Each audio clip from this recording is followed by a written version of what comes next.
Yes, gwakyekumbidde Projan Media TV okola omulimu gw'amaanyi nnyo. WhatsApp group ndaba etambula munnyumya emboozi kyekyo. Mwebale nnyo ba Kakinina, ba Rosette, ba Carol, mwebale nnyo ba Henry, mwebale nnyo okwekumya Projan Media TV, mwebale nnyo tusupportinga. WhatsApp group gyeri mwaba tana subscribinga, atana joininga, WhatsApp number ya wansi giweerezeko message, ogenda kuba osobola okuyungibwa ku WhatsApp group yaffe butereevu. Ekindeese olunaku olwaleero kimanyikiddwa buli mwaka omuyimbi eyakamala emyaka 29 mu music industry era ng'ono wa Yellow Power, omwami Bebe Cool oba Big Size nga bw'atera okweyitanga, manya ag'obuzaale ye Moses Sali. Buli mwaka abaako list gy'aliriizinga ku performance y'abayimbi, analyzinga n'aliriizinga list ye nga ranking abayimbi according to their performance. Omwaka nga bwe gutambudde ng'era kyaddaaki 2019 yawedde, ng'era leero nnaku z'omwezi nga lumu Bebe Cool aliriizinze list ye ng'era eriko abayimbi nga bwe ngenda ogikusomera. Yatandise agamba obuyinza obumuweebwa nga ye omuyimbi amaze emyaka 29 mu music industry ya Uganda, yakoze list, yasazeewo akole list ye eya 2019 nga bw'atera okikola buli mwaka. Ku nnamba emu alinako John Black, ng'era obuyimba obubadi dudati byalagirwa makanika ze ennyimba ezimuteresiza ku top, ng'era awards ye zaggwa John Black bwe yatwala award ezisinga. Bebe Cool yamutadde ku nnamba 1. Nnamba 2 kuliko Shiba Kalungi Ennyanda, Sweet Sensational, ne kubako Onkutudde ze ennyimba ezimuteresiza ku nnamba 2, naye agenze maaso n'amuwa ku magezi agana naye ayongeremu ku maanyi engeri gy'aliriizinga music, naye n'agamba nti ali consistent, y'omukyala yekka ali consistent mu music industry eno eya Uganda ng'omukyala. Mu nnamba 3 tulinawo Spice Diana, Jangu Ndabe, Omusheshe, ze ennyimba ezimuteeseza ku nnamba 3 okusinziira ku Bebe Cool. Bebe Cool ku analysis ya Bebe Cool, ezo ennyimba ebbiri ezo avudde wala. Bebe Cool yagambye avudde wala n'aimaginga as top female artist this year is mainly because how well crafted showbiz antics. Kiba kigenge engeri gye yeeyisaamu mu mbeera ze eza bulijjo kye kisobola okukola ki kubanga kimukuumidde waggulu ng'omukyala, naye amaze n'amuwa amagezi bw'akole ennyo ku hit singles ze oba ennyimba z'ayimba nga ye omuntu nga si kolabo. Mu nnamba 4 kuliko Vinka, omukyala ffenna tumanya ava mu Swangz Avenue, mabegako awo waliwo record label international yamusayininga. Bebe Cool yamutadde ku nnamba 4. Ennyimba nga Sure, By the Way, ze ennyimba ezimuteeseza ku nnamba 4. Okusinziira y'engeri Bebe Cool agamba nti ono amaintaininze olw'ensonga nti alina record label ennungi, naye yadde akyabulamu, alina okwongeramu amaanyi. Yawulidde nti yasayiningiddwa international label. Ate n'ekirala engeri gy'aliriizinga mu music we, gy'aliriizinga buli luyimba, aliriizinga buli mwezi aliriizingayo oluyimba lumu. Ekyo nayo kimuteeseza ku nnamba 4. Nnamba 5 kuliko Bebe Cool, ye ngo yeetadde ku nnamba 5. Era ng'ennyimba ezimuteeseza ku nnamba 5 nga ye Bebe Cool, ow'okutaano kweno list kuliko ennyimba nga Waya Waya, Nkuliyo ne Ize, ze ennyimba. Neeyongerayo n'agamba I undoubtedly remain on top of the pack for yet another 20-something year. Dozo owulira ye engeri gye yeewaanamu, eyo comment gye yeetaddeko, kubanga buli muyimbi adamuwa comment okusinziira ku Bebe Cool be baba bataano abasooka, ng'era nkyakwongera tova ku Projan Media TV. Fe tuli wano kuwa buli ggulire gwe lyomanyi abali Oman, Dubai, mwebali nnyo okwekumya Projan Media TV.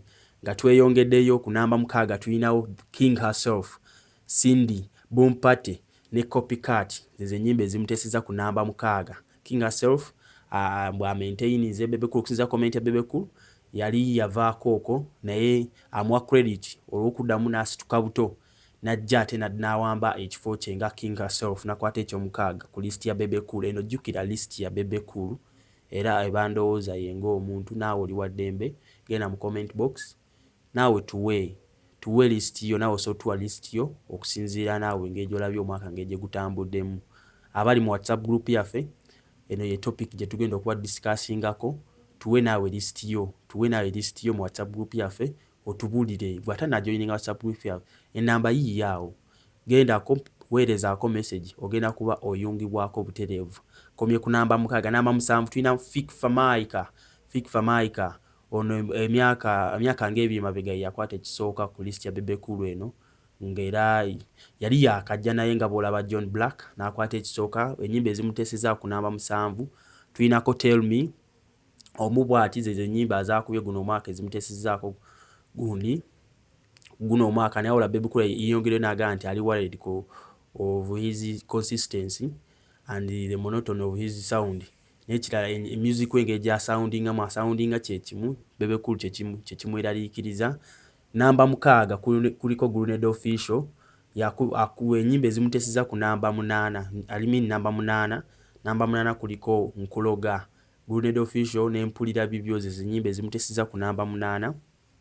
Ng'era ndowooza ffenna tukirabye music akubye music ndowooza akusiza ku Bebe Cool akwata kya 8 ku ero list nga bw'olabaawo, era naye amugaye yaliko breakthrough artist akikubye guno omwaka, naye alina okwejjamu embeera z'obutonde engeri gy'amanaginga mu social media, ebyateeka ku social media ye mu magezi Bebe Cool gamuwadde. Palaso akutte kya 9 akubye ennyimba ezimuteeseza ku ky'omwenda, Ekiro mu Nzikiza ne Wine and Wine. Ndowooza gwali eyo, ndowooza owulira list eno okusinziira ku Bebe Cool. Eyo list namba 10 tulina ku Kentan Flosso bakubye muzannyo ne bakuba ne Skills ne Fie Mutoni Mukyala Katsi.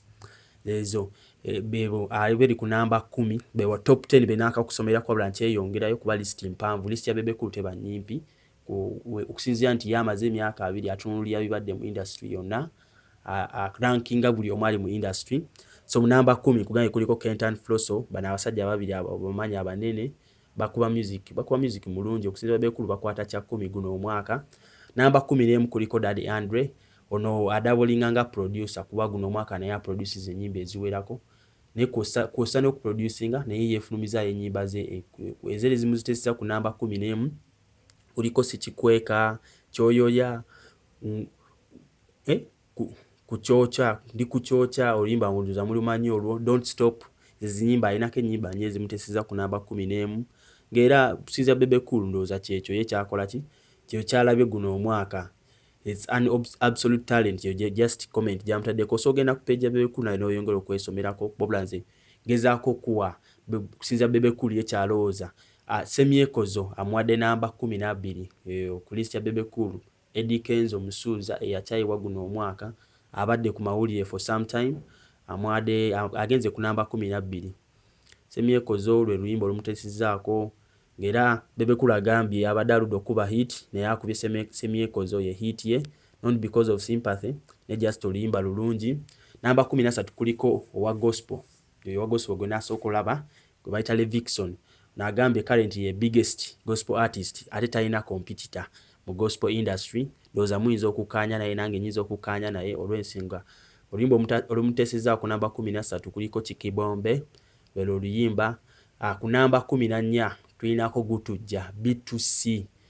Gutujja gwe gubateesezza ku namba 14 bana abalenzi nawo babadde balungi guno omwaka era oluyimba lubadde lwa tabu naye okusinziira ku Bebe Cool bakwata kya 14. Naye kati gwe nawe osovaayo no ranking n'okola ranking yo nga gwe Ssekinnoomu n'otubuulira bali mu WhatsApp group yaffe genda nawe okole list yo. Namba 15 Rachel Ray, ono rapper akuba hip hop akuba luga flow mukyala ya guma bakunyige nyimba nga Kiggwa, ennyimba ngezo Bwogaana ne Wininwaji ezo ennyimba ezimuteeseza ku namba 15. Namba 16 kuliko Karo Kasita, ono omukyala ana yakubye entalo naye amazina alabikira ku list ya Bebe Cool akubye ennyimba nga kuba yaka, ezo ennyimba muzambu zitegeera binyuma moto ndowooza bwetu weluli kusinziira Bebe Cool bwati bwaluwandiise wano list eri ku Facebook page ye, so ogenda naye n'ogyekebeerako. Bino si bigambo byange wabula Bebe Cool yavuddeyo yenga amaze emyaka 2 mu industry eno n'akola list ya era eno list gye ndi okusomera.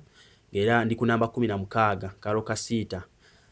Kuliko ku namba 17 kuliko The Smallest Rapper Fefe Busi Love Yo. Just comment eriko warning, just your comment ya Bebe Cool yatadde ku Fefe Busi warning. Tetumanyi kye kitegeeza naye Bebe Cool naye bw'anaaba asobola kingi tunyonyola tujja kuba tukuleetera eyo story wano. Namba 18 kuliko Rickman tumanya ayimbanga akuba style ya Fik Family kabwe batyo akutte kya 18. 19 Muziri Award ono akutte kya 19 yalina oluyimba olw'omwaka Party After Party, wabula yavaayo n'atugamba luno oluyimba lwamutwalira omwaka omulambo Duyiya olwa Party After Party. Yakubanga GDM yalukuba ne Biniganta awo ali mu kya 19. Namba 2 tulinako Tonics bakutonda ku Sunday, ndozo uli oluyimba lunnyumira, ndozo abantu baddenga ku namba emu kuba ono Tonics yakola comeback, yali yasasika mu music wa Uganda ne kati yakomyewo akutte kya 20th. Namba 2 mumu ye Biniganta wanaye akikuba naye ali awo yetakula takka wansi, ali awo ali mu namba 21 ku list ya Bebe Cool. Aine nyimba nga Letting Go featuring Lydia Jasmine, ndeze nyimba omutesiza kwe namba. Namba 22 kuliko VIP Jemo, kuliko limba nga Sima abasinga ndoza mu lutegeera katika comment just akaliko it is okay. Yo Bebe Cool ye watu buyavuddeyo n'agamba. Namba 23 kuliko Fresh Kid, omwana asomera ku Kampala Parents, mwana wa P2 yasobodde okwata ku list ya Bebe Cool, yasobodde omuteeka ku namba 10. Namba 23 comment yabaddeko ya The Amazing Young Talent nga bulijjo buli omu bw'akyogera, ndowooza simanyi kusinza Bebe Cool, Fresh Kid wabeera. Ekisinga okwewuunyisa namba 24 omutabani yasinzeko taata w'ekifo kimu. Namba 24 kuliko Fresh Daddy, comment eriko Joke of the Year.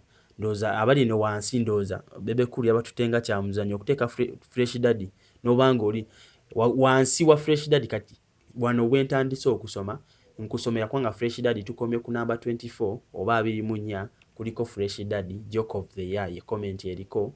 Kati no wansi, kati bando begenda okusomera bebali wansi wa Fresh Daddy, kibasegeza Fresh Daddy akoze bulungi okubasingako guno omwaka musically okusinziya ku Bebe Cool. Kino kyensoma abali wansi wa Fresh Daddy kuliko Suspect Laser, favorites b'abantu abasinga, ulire ebbaala ndowooza luyimba mutegeera olwo. Eyo banga mu bbaala ya Tabu naye Sebo ali mu kifo kya 25 Tata Fresh Kid, oyo ali wansi wa Tata Fresh Kid guno omwaka. Namba 26 kuliko Winnie Nwaji Yitayo alongside Chosen Blood ze nyimba Amaso ne Vinka ze nyimba. She concentrated a lot of collabos okusinza Bebe Cool kyagamba. Namba 27 tulinako King Saha hello. Comment eriko warning kusinza ku Bebe Cool, tumanyi kitegeeza warning, wabula bw'anaaba avuddeyo nannyonnyola nga bw'anaatera okuvaayo tujja kuba tukutuusaako buli kimu. Apas guli wano, Apas ndoza yasembye ku list ya Bebe Cool okubanga ranking ya Bebe Cool ya guno omwaka Apas yasembyeyo wansi. Fena tukimanyi Apas mukwano gwa Bebe Cool ate batera okwetwala ku social media.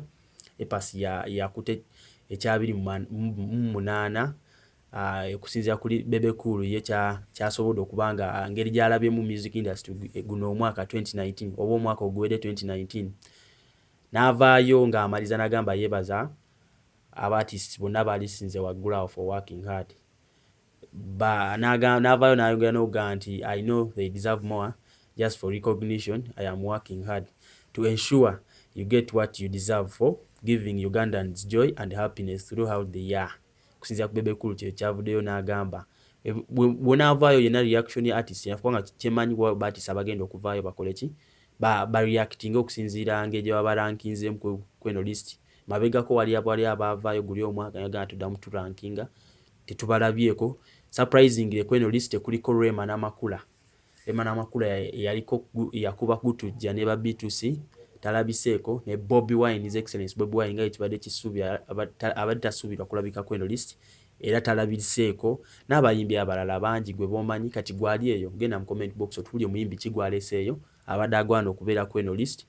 Sigala ku Projan Media TV, tukwagala nnyo, subscribinga, likinga, pereza ka message ku WhatsApp nkuyunge ku WhatsApp group yaffe tusigale nga tutambula. Mwekumire ku Projan Media TV, tubaagala nnyo.